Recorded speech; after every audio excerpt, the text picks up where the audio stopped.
Nominal account जहाँ पर rule applicable होगा, पेड वेजेस। अब सपोज वेजेस पे करे हैं, वेजेस का नेम है सिर्फ कि आपने वेजेस पे करे हैं, वेजेस की फॉर्म में हम क्या पे कर रहे हैं, एक्चुअल में कैश जा रहा है।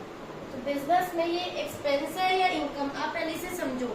पेड है तो ये हमारा एक्सपेंस है, ठीक है। वेजेस देना वर्कर्स को एक्सपेंस है, ऑल एक्सपेंसेस आर डेबिटेड। तो वेजेस को हम क्या करेंगे, डेबिट करेंगे। और वेजेस को जब आप डेबिट करोगे, वेजेस की फॉर्म में आप एक्चुअल में क्या दे रहे हो बच्चों, cash. Wages account debit to cash account, तो 2 में कैश अकाउंट आएगा, वेजेस 5000 टू कैश अकाउंट 5000। इस टाइप से बच्चों ये एंट्री होगी। जब भी कोई एक्सपेंस होगा और कैश जा रहा है तो आप टू कैश लिखोगे। अब for example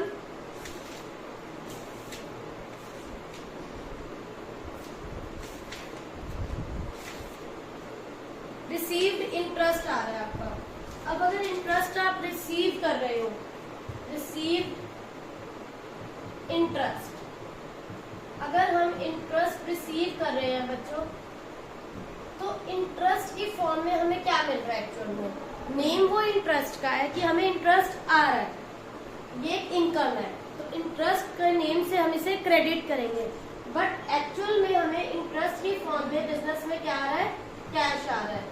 cash account debit 2000 to interest account, interest की फॉर्म में हमें कैश रिसीव हो रहा है, cash account debit to interest का नेम आ जाएगा। इस टाइप से बच्चों आपके जितने भी एक्सपेंसेस हैं या इनकम्स हैं वो डेबिट होंगी या फिर क्रेडिट होंगी। अब फॉर एग्जांपल अगर अब हमारा आता है ट्रेड एक्सपेंसेस पेड और ट्रैवलिंग एक्सपेंसेस पेड, एक वर्ड आएगा आपका ट्रेड एक्सपेंसेस एंड एक है आपका ट्रैवलिंग। दोनों डिफरेंट एक्सपेंसेस हैं बच्चों। ट्रेड एक्सपेंसेस आपके बिजनेस से रिलेटेड एक्सपेंसेस है, ट्रैवलिंग एक्सपेंसेस आपके ऑफिशियल एक्सपेंसेस है। ट्रैवलिंग एक्सपेंसेस है सपोज आपके 5000, ट्रेड एक्सपेंसेस है आपके सपोज 3000। दो एक्सपेंसेस है आपके। अब all expenses should be debited, तो अब आपको इसकी दो इंडिविजुअल एंट्रीज करने की नीड नहीं है। अब आप क्या करोगे बच्चों, trade expenses account debit 3000, travelling expenses account debit 5000, दोनों का टोटल बन रहा है आपका 8000 टू कैश अकाउंट। आपका टोटल कैश कितना जा रहा है, 8000।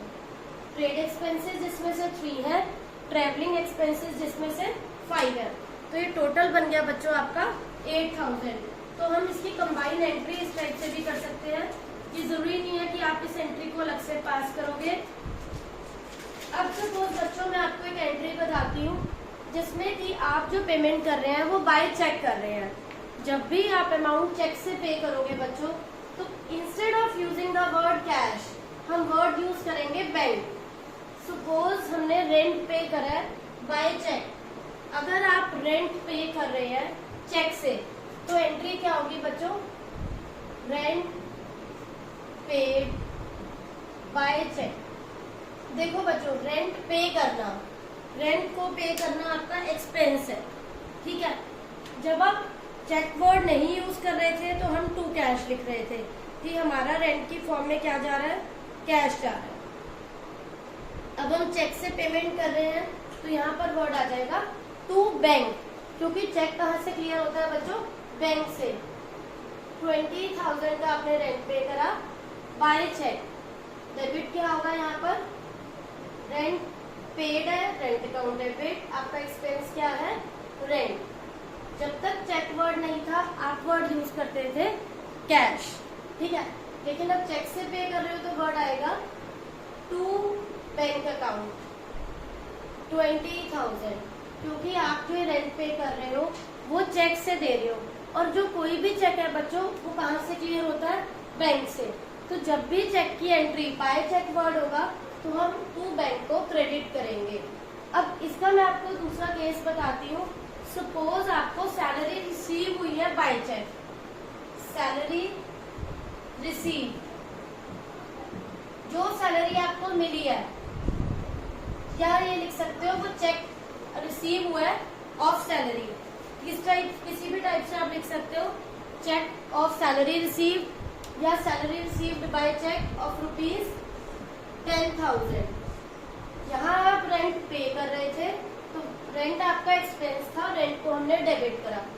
सैलरी रिसीव हुई है, आपकी इनकम का नेम है सैलरी, तो आप लिखोगे यहाँ पर to salary account. Salary receive हुई है चेक के थ्रू। चेक कहाँ से क्लियर होगा? चेक के थ्रू आई है तो सैलरी बैंक में आई है आपके। Bank account debit 10,000 to salary account 10,000। दोनों में मैं आपको बच्चों डिफरेंस अगेन क्लियर कर देती हूँ। यहाँ पर हम जो रेंट पे कर रहे हैं वो चेक से पे कर रहे हैं। रेंट पे करना एक्सपेंस है, वो डेबिट होगा, फाइन। एंड आप उसे चेक से पे कर रहे हो, चेक से पे कर रहे हो, चेक बैंक से क्लियर होगा। टू कैश की जगह वर्ड आ जाएगा टू बैंक अकाउंट, फाइन। अब नेक्स्ट एंट्री में क्या है बच्चों? Salary received by check.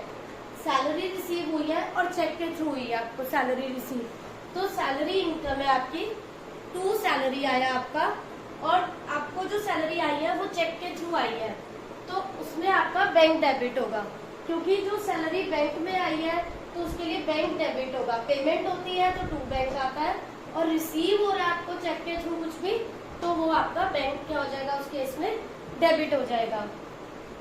अब सपोज यहाँ पर अगर आपकी एंट्री होती, एक जनरल एंट्री मैं आपको बता रही हूँ, आप आइडेंटिफाई करोगे कि ये एंट्री कौन सा रूल फॉलो कर रही है।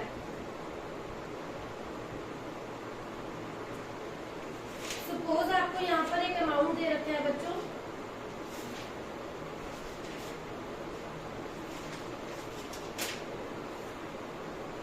पेड सैलरी टू गोपाल, ठीक है, पेड सैलरी। अभी तक मैंने आपको इसकी एंट्री बताई, पेड सैलरी ₹10,000 की, कि salary account debit to cash account होता है, ठीक है। पेड सैलरी ₹10,000 है, तो पेड सैलरी में आप एंट्री करते हो salary debit to Gopal, sorry salary debit to salary account debit to cash account 10,000 10,000। अब अगर बच्चों यहाँ एक वर्ड आ जाए पेड सैलरी टू राम या paid salary to Gopal, paid salary to Gopal, तो आपको बच्चों कंफ्यूज नहीं होना। अगर यहाँ किसी का नेम भी आएगा, in that case also your entry remain same, salary account debit to cash account 10,000 10,000। Effect नहीं होगा कि यहाँ पर नेम आया है, salary account debit to cash account, sorry normal amount हो विदाउट किसी पर्सन का नेम मेंशन नहीं है या नेम मेंशन हो रहा है, आपको नॉमिनल अकाउंट के रूल में आपको क्या करना है, उस एक्सपेंस को मेंशन करना है या उस इनकम को मेंशन करना है। एंड आपको ये ध्यान रखना है कि आपने उसकी पेमेंट कैश से करी है। इफ नथिंग इज मेंशन तो आप टू कैश लिखेंगे, and if particular it is mention कि आपने पेमेंट चेक से करी है या रिसीव चेक से हुआ है, तो ही आप बैंक वर्ड यूज करोगे। जब तक आपको चेक या बैंक वर्ड मेंशन नहीं हो क्वेश्चन में बच्चों, आप बैंक वर्ड को यूज नहीं करोगे कि आपने जो रेंट पे करा है वो बाय चेक है इसलिए टू बैंक आया, या सैलरी रिसीव करी है वो चेक के थ्रू हुई है। जब तक कि चेक मेंशन नहीं होगा आप एज्यूम करोगे कैश की फॉर्म में पेमेंट हुई है या कैश रिसीव हुआ है आपको, तो आप कैश वर्ड यूज करोगे। And there is no need of any confusion कि अगर आपको यहाँ पर वर्ड आ रहा है गोपाल, राम आ रहा है या श्याम आ रहा है, कोई भी नेम आ रहा है, नेम का यूज नहीं करोगे आप। Paid salary to Gopal, salary account debit to cash account. अगर आया रिसीव कमीशन फ्रॉम श्याम, तो श्याम से कमीशन रिसीव हुई है, बट कमीशन की फॉर्म में क्या आया हमारे पास, कैश, तो हम क्या मेंशन करेंगे, cash account debit to commission. मतलब नेम से आपको कंफ्यूज नहीं होना कि अगर आपको नेम दिया तो आप नेम को यूज करोगे। सैलरी पे करी है, आपके एक्सपेंस का नेम क्या है, salary, all expenses are debited, और सैलरी की फॉर्म में क्या दिया हमसे, कैश दिया। तो ये बच्चों आपका नॉमिनल अकाउंट का रूल यहाँ पर कंप्लीट होता है। तो देयर आर 3 बेसिक रूल्स, जिसके अगर आप इनको क्लियरली अच्छे से नहीं समझोगे, ये बेसिक है, इनके बिहाफ पे ही आप जर्नल एंट्रीज का कॉन्सेप्ट क्लियर होगा। तीनों रूल्स की अच्छे से प्रैक्टिस करो बच्चों। रियल अकाउंट का कॉन्सेप्ट क्या है, what comes in the business, debit होगा। कोई भी एसेट है डेबिट करोगे, कोई भी एसेट सेल कर रहे हो क्रेडिट होगा, क्योंकि वो बिजनेस से जा रहा है। कोई भी एसेट बिजनेस में आ रहा है तो वो डेबिट होगा, कोई भी एसेट बिजनेस से जा रहा है तो वो क्रेडिट होगा। देन पर्सनल अकाउंट का रूल, डेबिट करो रिसीवर को एंड क्रेडिट करो गिवर को, ठीक है। Then is the nominal, all expenses are debited, all incomes are credited. तो आज हमारे तीनों रूल्स कंप्लीट हो गए हैं। नेक्स्ट टॉपिक नेक्स्ट क्लास में कराऊंगी मैं आपको बच्चों कि ट्रेड डिस्काउंट, कैश डिस्काउंट क्या होता है। जब हम जर्नल एंट्रीज करते हैं, कुछ इस टाइप की एंट्रीज है जिनमें आप वर्ड यूज करेंगे trade discount and cash discount. तो होप सो बच्चों आप सबको ये टॉपिक्स क्लियर हो गए होंगे, कोई डाउट नहीं होगा।